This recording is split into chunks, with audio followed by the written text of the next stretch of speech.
ప్రియ దేవుని బిడ్డలారా, మన ధ్యాన భాగం యోహాను సువార్త 19వ అధ్యాయం 1 నుండి 27వ వచనం వరకు. సావధానంగా వినండి. పిలాతు యూదుల ఒత్తిడికి పూర్తిగా లొంగిపోయాడు. అప్పుడు పిలాతు యేసును పట్టుకొని ఆయనను కొరడాలతో కొట్టించాడు. సైనికులు ముండ్లతో కిరీటమును అల్లి ఆయన తలమీద పెట్టి ఊదారంగు వస్త్రము ఆయనకు తొడిగించి ఆయన వద్దకు వచ్చి, యూదుల రాజా, శుభమని చెప్పి ఆయనను అరచేతులతో కొట్టారు.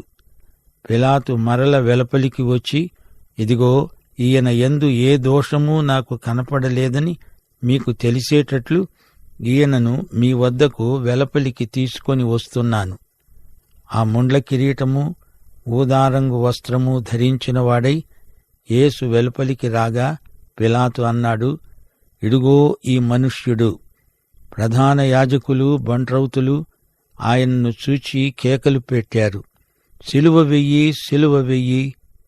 పిలాతు వారితో అన్నాడు, ఈయన యందు ఏ దోషమూ నాకు కనపడలేదు గనుక మీరే ఆయనను తీసుకొని పోయి సిలువ వెయ్యండి.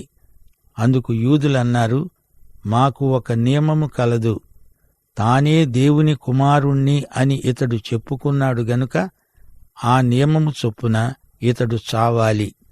పిలాతు ఆ మాట విని మరి ఎక్కువగా భయపడి తిరిగి అధికార మందిరములో ప్రవేశించి యేసును అడిగాడు, నీవెక్కడి నుండి వచ్చావు?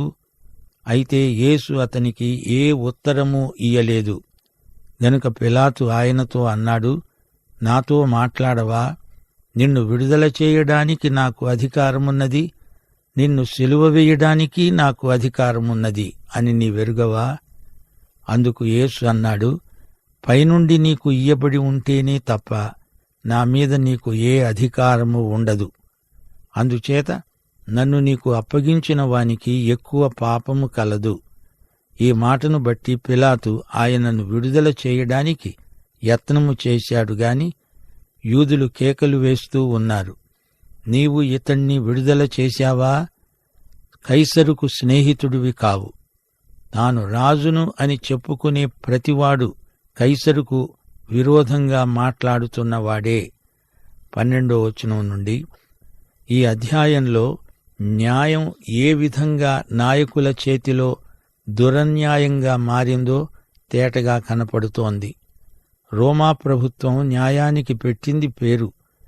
జానుస్ అనే దేవత ప్రతిమ అధికారులందరి కార్యాలయాల్లో ప్రతిష్ఠించబడి ఉంటుంది. జానూస్ దేవతకు 2 ముఖాలు.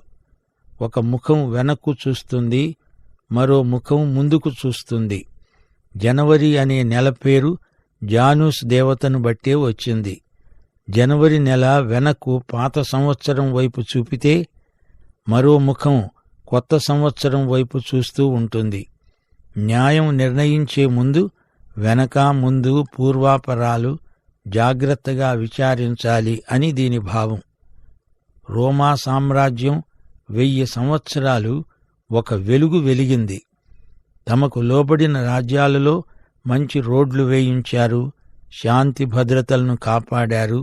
గాని రోమియులది నిరంకుశ ప్రభుత్వం. రోమా చక్రవర్తులు నియంతలు. రోమక న్యాయశాస్త్రానికి కనికరం లేదు. కఠిన శాసనాలను ఉక్కుదండంతో అమలుపరుస్తారు. అయితే యేసు శిలువ వేత విషయంలో ఘోరమైన అన్యాయమే జరిగింది. యేసు నిర్దోషి అయినప్పుడు ఆయనను విడుదల చెయ్యాలి గదా. నిర్దోషిని కొరడాలతో కొట్టవచ్చా? పిలాతు ఎందుకు అలా చేశాడు? అది చూచైనా యూదుల గుండె కరుగుతుందేమో అని అనుకున్నాడు. యేసును సిలువ వేయకముందు సిపాయిలు ఆయనతో చెర్లాటలాడారు. ఆయనను అరచేతులతో కొట్టారు. అదొక ఆట, చెలగాటం. సిపాయిలందరూ పిడిగుద్దులతో ఆయన్ను దారుణంగా బాధించారు. సిపాయిలలో ఒక్కడు తప్ప అందరూ కొడతారు.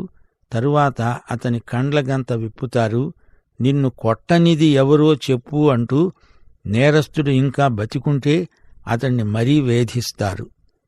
యేసు ప్రభువును ఈ విధంగా కొట్టి కొట్టి ఆయన శరీరాన్ని గుర్తుపట్టడానికి వీలు కాకుండా మాంసపు ముద్దగా చేసి విడిచారు. యెషయా గ్రంథం 52వ అధ్యాయం 14వ వచనం. ఆయనను చూచి ఏ మనిషి రూపము కంటే ఆయన ముఖము, నరరూపము కంటే ఆయన రూపము చాలా వికారమని చాలామంది విస్మయమొందారు. పిలాతు యేసును బయటికి తెచ్చాడు. యేసు కొరడా దెబ్బలతో శరీరం రక్తసిక్తమై ఎవరూ చూడనొల్లని వాడై కనిపించాడు. చిత్రకారులు గీచే అందమైన చిత్రం కాదది. వికృత రూపంలో కనబడిన యేసు శరీరమది. ఇడుగో మనుష్యుడు అంటాడేమిటి పిలాతు? ఆయన కేవలం మనుష్యుడేనా? కాదు, మనుష్యుణ్ణి మించిన దేవుని అద్వితీయ కుమారుడు. ఆయన లోకరక్షకుడు, నమ్మిన వారికి నిత్యజీవ ప్రదాత యేసుక్రీస్తు. పిలాతుకు ఆయనలో మనిషే కనిపించాడు, దేవుడు కనిపించలేదు. అతడు విశ్వాసి కాడు, కనుక అతనికి యేసు ఒక మనిషి, బాధితుడు, అంతే.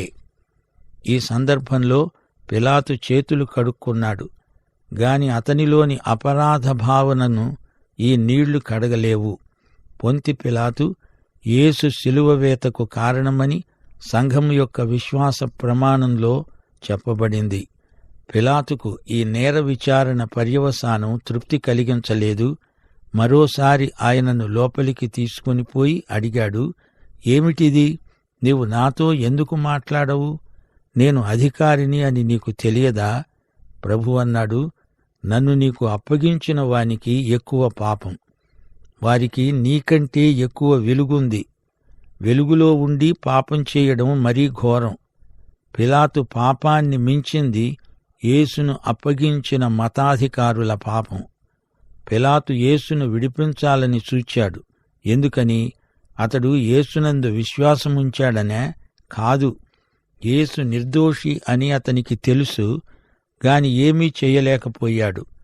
ప్రజల నుంచి ఒత్తిడి మరీ ఎక్కువైపోయింది.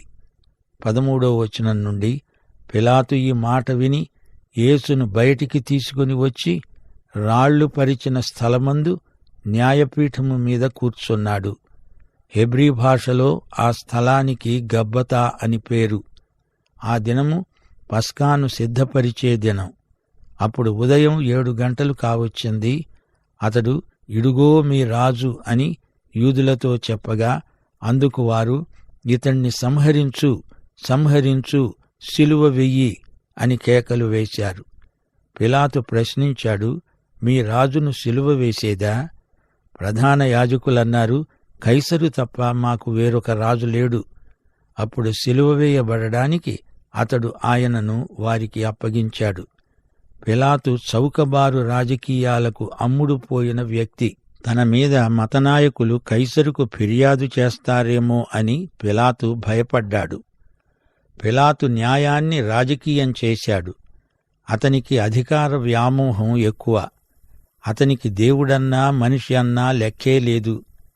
అతని స్వార్థమే అతనికి దేవుడు. రాళ్లు పరిచిన స్థలం గబ్బతా. అది న్యాయపీఠం, తీర్పు చెప్పే స్థలం. ఎకోహోమో వీధిలో యెరూషలేములో గబ్బతాను ఈ రోజున కూడా గుర్తుపట్టవచ్చు.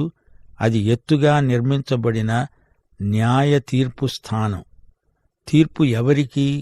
యేసే తీర్పరి, పిలాతే ముద్దాయి. పిలాతే తీర్మానం చేసుకోవాలి. అతనికి ఎవరు కావాలి? క్రీస్తు కావాలా? కైసరు కావాలా? అతని తీర్మానమే అతనికి తీర్పు. ప్రజలంటున్నారు, మాకు యేసు రాజు కాడు, కైసరే మాకు రాజు. నీవు యేసు పక్షాన ఉన్నావా? అయితే కైసరుకు విరోధివి అని వారు నినాదాలు చేయసాగారు. త్వరలోనే వారు నిత్యత్వపు తీర్మానం చేసుకోవలసి ఉంది. క్రీస్తా, అంత్యక్రీస్తా? మత్తయి సువార్త 12వ అధ్యాయం 30వ వచనంలో ప్రభు అన్నాడు, నా పక్షమున ఉండనివాడు నాకు విరోధి, నాతో కలిసి సమకూర్చనివాడు చెదరగొట్టేవాడు. క్రీస్తుకు వ్యతిరేకమై వారందరూ కైసరుకు జై కొడుతున్నారు. యేసు శిలువ మరణం చరిత్రలోకెల్లా మహాదారుణమైనది. అయితే ఆయన శిలువ మరణం మనకు విమోచనాత్మకమైనది. దేవుని దృష్టిలో యేసు శిలువ మన పాప పరిహారం. శాంతికరం. అది దేవుని కరుణాధారం, కృపాసనం. పవిత్రుడు, నీతిమంతుడు అయిన దేవుడు యేసు శిలువ వేతతో తృప్తి చెందినవాడై మన పాపముల కొరకైన పరిహార బలిని అంగీకరించాడు. మన పాపాలు క్షమించాడు, మనల్ని రక్షించాడు. యేసు శిలువ వేత మనకు కృపాస్థానమైంది. మన పాపాలను యేసు శిలువపై మోశాడు. యేసు బలిని దేవుడు అంగీకరించాడు. యేసు ప్రభువు దృష్టిలో శిలువ వేత మహాత్యాగం. ఆయన మన రక్షకుడు.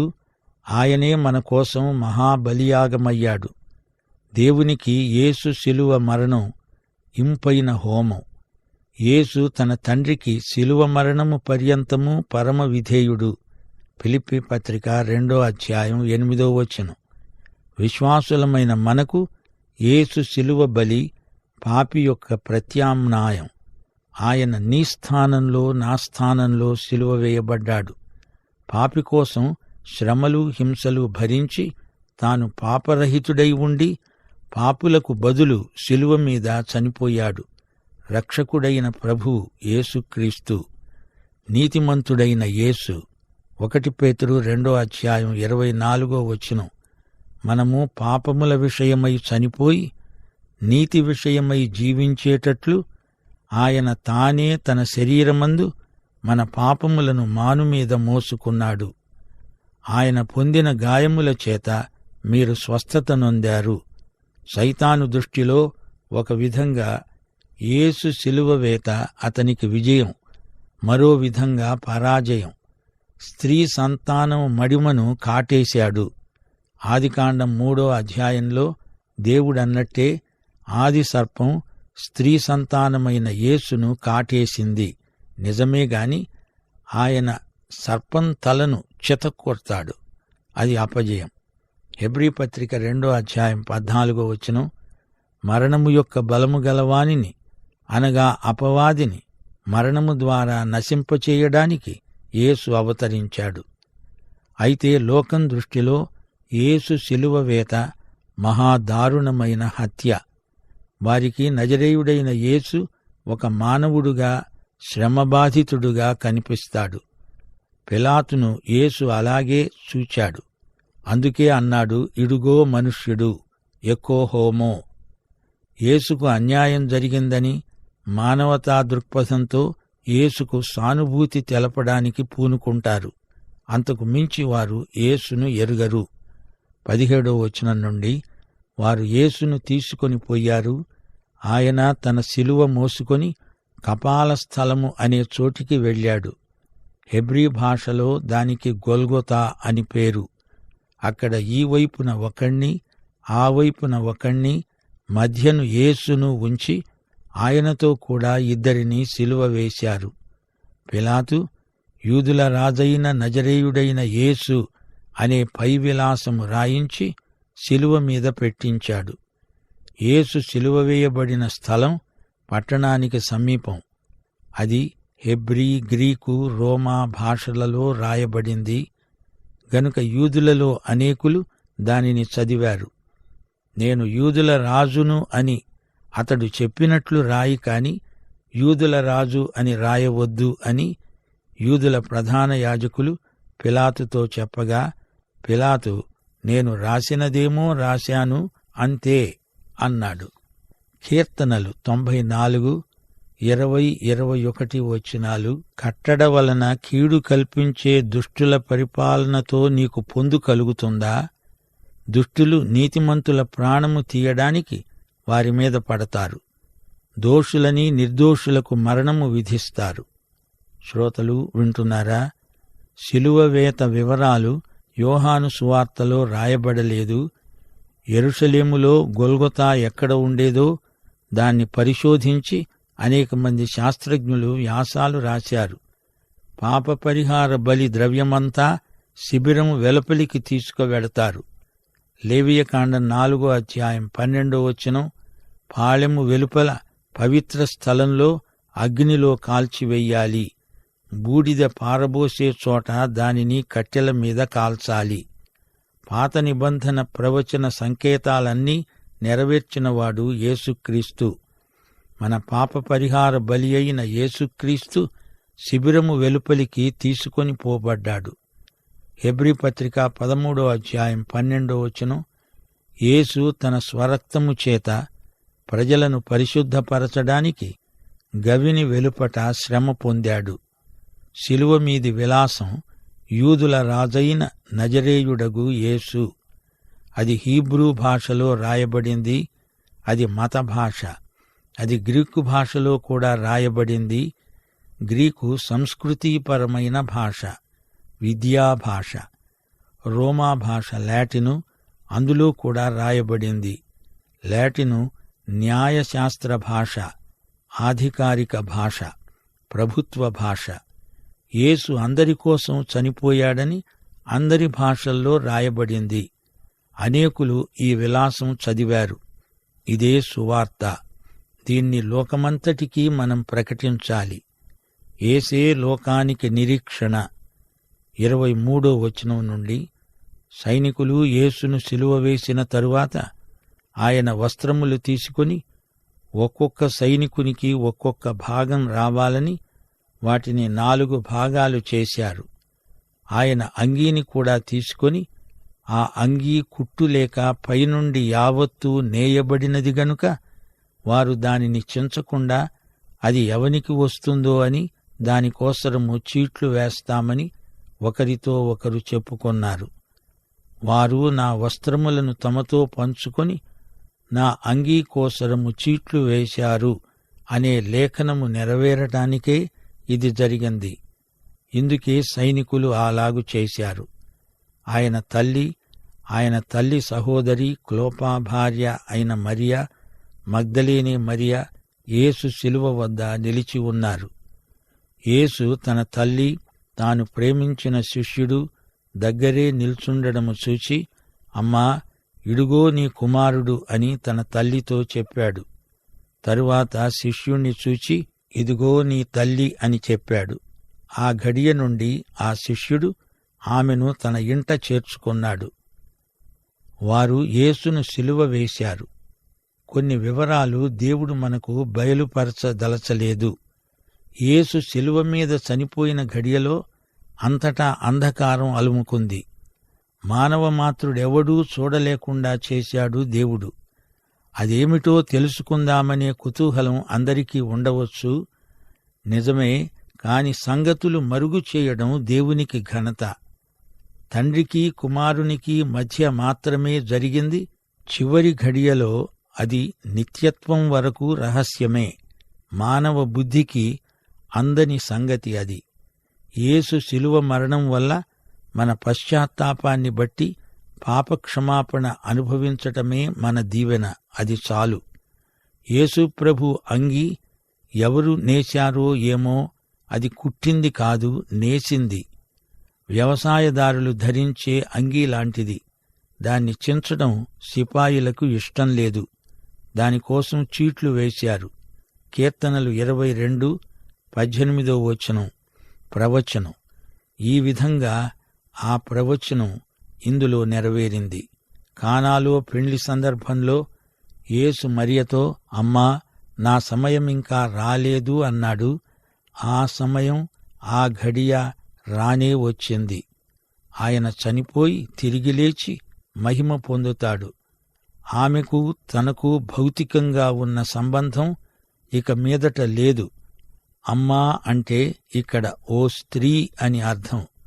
ఇప్పుడాయన మరియ చేతుల్లో పొత్తిళ్లలోని బిడ్డ కాడు, మహిమపరచబడిన ప్రభువు. యేసు పునరుత్థానమే ఆమె మీది నిందను తొలగించగలదు. ఆమెకు ఇప్పుడు యేసు రక్షకుడు, ప్రభువు. లోక పాపముల నిమిత్తమై చనిపోతూ కూడా యేసు ఆమెను మరచిపోలేదు. అపొస్తలుల కార్యములు 1వ అధ్యాయం 14వ వచనంలో మేడగదిలో ఆమె విశ్వాసుల మధ్య ఉంది.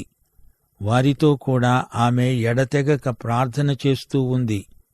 ఇక మీదట ఆమె యోహాను సంరక్షణలో ఉంటుంది. యేసు శిలువ వేతకు సంబంధించిన 4 వాక్య భాగాలు మా శ్రోతలు కాగితం మీద కాదు, హృదయాల మీద రాసుకోవాలి. 22వ కీర్తన అంతా.